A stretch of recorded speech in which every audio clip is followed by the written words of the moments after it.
Hello दोस्तों, स्वागत करते हैं आपके अपने चैनल मनचाही कहानियाँ में। उस शाम फिर बड़ी ही चालाकी से फिर से दीपू ने मेरा हाथ छुड़ाया और बड़े रुआब से फलों की उस दुकान में घुस गया जहाँ कोई हर रोज बड़े प्यार से उसे एक चॉकलेट देता था। ऐसा वह रोज करता था। हालांकि मुझे फलों वाले चाचा के अलावा वहाँ कभी कोई दिखा नहीं, लेकिन दीपू हमेशा उस लड़की के बारे में बात करता जो उसे एक चॉकलेट देती थी। खैर, बस आ गई थी और काफ़ी देर से बस स्टैंड पर इंतज़ार करते करते मेरे पैर भी थक गए थे। मैंने दीपू को आवाज़ लगाई। अंदर से दीपू दौड़ता हुआ आया और हर रोज़ की तरह मुझे अपने अंदाज में चॉकलेट दिखाते हुए बस में चढ़ गया। हर बार उसके इस तरह से चॉकलेट दिखाकर मुझे चिढ़ाने पर मैं मुस्कुरा जाता और अनायास ही पीछे मुड़कर फलों की उस दुकान में किसी को खोजने की कोशिश करता। लेकिन ना जाने क्यों हर रोज़ की तरह फलों वाले चाचा के अलावा मुझे कोई वहाँ नज़र नहीं आता। लगभग 2 साल पहले का वो दिन जब दीपू, मैं और संगीता खुशी खुशी संगीता के घर जा रहे थे कि अचानक एक तेज रफ्तार वाला ट्रक हमारे सामने आ गया। मुझे कुछ समझ आता तब तक हमारी कार पलटकर रोड की दूसरी साइड पर चली गई थी। 2 दिन बाद जब मुझे हॉस्पिटल में होश आया तो मुझे कुछ समझ नहीं आ रहा था कि क्या हुआ। मैंने माँ से संगीता और दीपू के बारे में पूछा। उन्होंने बताया कि दीपू पास वाले वार्ड में है और अब ठीक है। और संगीता? मेरे संगीता के बारे में पूछने पर माँ फूट फूट कर रोने लगी। बताओ ना माँ, संगीता कहाँ है? आंसुओं की बूंदों ने तब तक मेरी आंखों को भी घेर लिया था।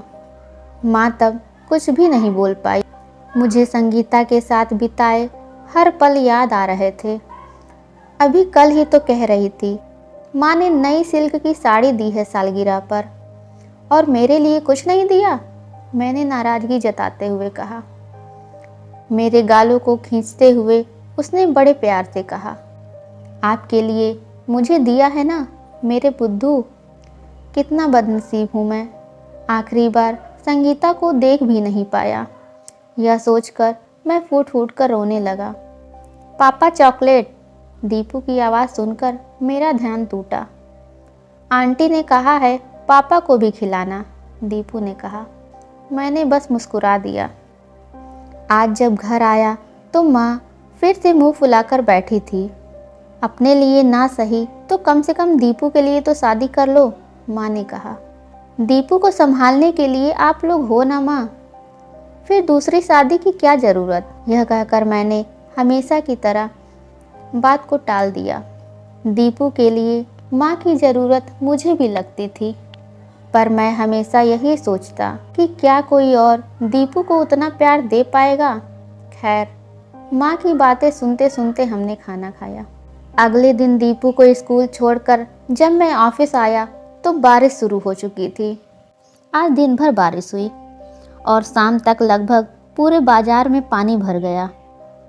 ऑफिस बंद हो गया था, लेकिन बारिश बंद होने का इंतज़ार करते करते 1 घंटा होने को आया। पास की एक दुकान में मैंने रेनकोट खरीदा और दीपू को लेने स्कूल की तरफ निकला, लेकिन रास्ते में पड़ने वाले नाले की वजह से आगे का रास्ता बिल्कुल बंद था। मैंने दीपू के स्कूल में फ़ोन किया तो पता चला सारे बच्चे स्कूल से जा चुके हैं और दीपू भी उन्हीं के साथ स्कूल से निकल गया। कहाँ गया होगा? थोड़ी देर इंतज़ार नहीं कर सकता था?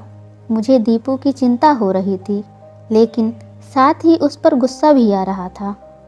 नाले में इतना पानी आ गया था कि निकलना मुश्किल था। तभी मेरे मोबाइल पर एक अनजान नंबर से फ़ोन आया। मैंने रिसीव किया तो सामने से किसी लड़की की आवाज़ आई। सामने से आवाज़ आई, दीपू दुकान पर आ गया है, आप चिंता मत कीजिएगा। कौन सी दुकान पर और आप बोल कौन रही हैं? मैंने पूछा। चॉकलेट वाली आंटी, उसने इतना कहा और कॉल कट गया। लेकिन मैं लेने जाने ही वाला था। आज थोड़ा लेट हो गया तो अकेले निकलने की क्या ज़रूरत थी। उससे कुछ हो जाता तो। एक के बाद एक मेरे मन में कई सवाल चल रहे थे। खैर, मैं दूसरे रास्ते से होता हुआ बस स्टैंड पहुंचा। आज भी दुकान पर फलों वाले चाचा ही खड़े थे। दीपू यहाँ है क्या चाचा? आज मैंने पहली बार चाचा से बोला था। उन्होंने अंदर देखते हुए आवाज़ लगाई, नीतू, दीपू के पापा आए हैं, दीपू को भेजो। मेरी आवाज़ सुनकर अंदर से दीपू दौड़ता हुआ आया। पता नहीं क्यों आज मुझे ऐसा लग रहा था जैसे मैं बरसों बाद दीपू से मिल रहा था। अकेले आने की क्या ज़रूरत थी, मैं आ ही रहा था ना, मैंने दीपू को गोद में उठाते हुए बोला। तभी पीछे से आवाज़ आई, लीजिए आप भी सर पोंछ लीजिए, गीले बालों में सर्दी बड़ी जल्दी बैठती है। मैंने पीछे देखा, घुंघराले बाल जैसे बारिश के बादल जमी पर उतर आए हों, आंखें जैसे कुछ कहना चाह रही हो, होंठ जैसे गुलाब की पंखुड़ियाँ हो।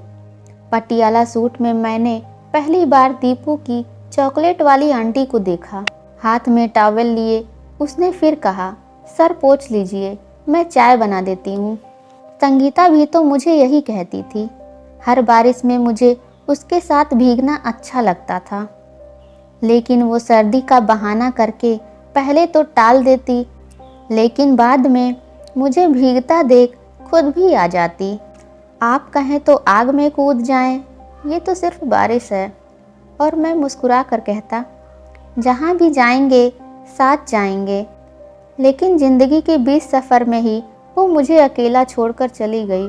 अगर दीपू ना होता तो मैं भी कब का उसके पास चला गया होता। सोचते सोचते मेरी आंखों में आंसू आ गए। लो, हो गया ना जुकाम, देखो आंखों में पानी आ गया। मैंने मुस्कुराया और मेरे साथ वो भी। संगीता के जाने के बाद आज मैंने पहली बार इस तरह मुस्कुराया था।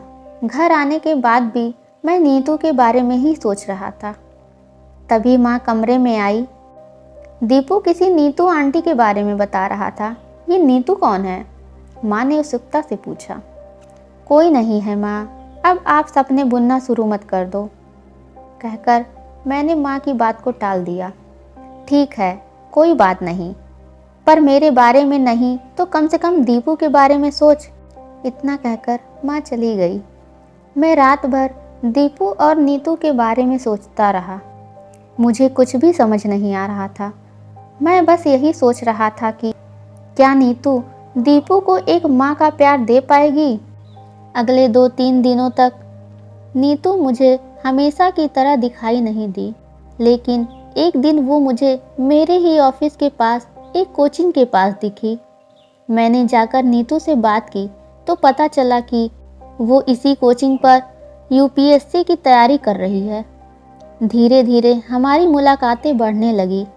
बहुत जल्द हमारी दोस्ती हो गई और पता ही नहीं चला दोस्ती कब प्यार में बदल गई। हम दोनों को एक दूसरे से बातें करना, एक दूसरे के साथ वक्त गुजारना अच्छा लगता था। हम घंटों एक दूसरे के साथ दीपू और उसके साथ अपने भविष्य के सपने बुनते और वक्त के साथ हमने भी एक दूसरे से शादी करने का फैसला ले लिया। नीतू अपने पिता की बहुत लाडली थी। वो नहीं चाहती थी कि उसके पिताजी को उसकी वजह से कोई भी ठेस पहुंचे। लिहाजा एक दिन नीतू ने मेरे बारे में अपने पिताजी से बात करने का फैसला किया। नीतू के पिताजी नहीं चाहते थे कि नीतू पहले से शादीशुदा किसी ऐसे इंसान से शादी करे जिसके साथ उसके 5 साल के बेटे की जिम्मेदारी हो। नीतू के पिताजी को यह रिश्ता मंजूर नहीं था। मैंने कल पापा से अपने बारे में बात की। आज मिलते ही नीतू ने कहा। फिर क्या कहा पापा ने? मैंने डरते और उत्सुकता से पूछा। उन्हें यह रिश्ता मंजूर नहीं। वो नहीं चाहते कि मैं किसी ऐसे आदमी से शादी करूं जिसके साथ उसके 5 साल के बेटे की जिम्मेदारी हो। फिर तुमने क्या फैसला किया? मैंने उसका हाथ अपने हाथ में लेकर पूछा। जैसे कहना चाह रहा हूँ, अब मुझे इस राह पर तुम भी मत छोड़ के चली जाना। एक बार मैं पापा के लिए तुम्हें भूल सकती, पर दीपू को नहीं। अब वो मुझ में अपनी माँ को ढूंढता है। मैं उसके इस विश्वास को तोड़ना नहीं चाहती। आज शाम माँ की आंखों में आंसू थे, इसलिए नहीं कि उन्हें एक बहू मिल गई थी, बल्कि इसलिए कि दीपू का हाथ थामे उसे नीतू में संगीता नजर आ रही थी। 5 साल बाद हमारा शहर अब स्मार्ट सिटी में बदल रहा था। बस स्टैंड को तोड़कर स्मार्ट बस स्टैंड बनाने की योजना चरम पर थी। नए बस स्टैंड की जद में चाचा की वो दुकान भी थी जहां कभी मैं बस का इंतज़ार किया करता था। बस स्टैंड पर ठेला और फलों की दुकान लगाने वाले सभी लोग कलेक्टर के इस फैसले पर नाखुश थे और कलेक्टर के बारे में बात करने के लिए चाचा की दुकान के सामने जमा थे। कुछ नहीं होने वाला। चाचा खुद ही अकेले अपनी दुकान में बड़बड़ाए जा रहे थे। ये नेता और अमीर लोग गरीबों का सब कुछ छीन लेते हैं, उनकी बेटियां भी, कहकर चाचा की आंखें भर आईं।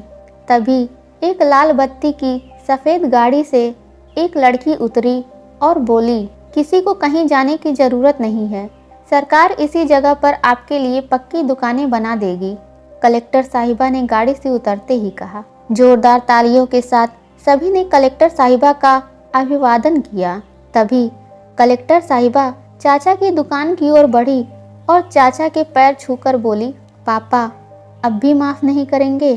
तो दोस्तों, आज की कहानी में बस इतना ही। आज की कहानी अगर आपको पसंद आई है तो हमारे कमेंट बॉक्स में ज़रूर बताएं। मिलते हैं अगली कहानी के साथ। अगर आपको हमारी ये कहानी पसंद आई है तो हमारे चैनल को लाइक करिए और सब्सक्राइब भी करिए।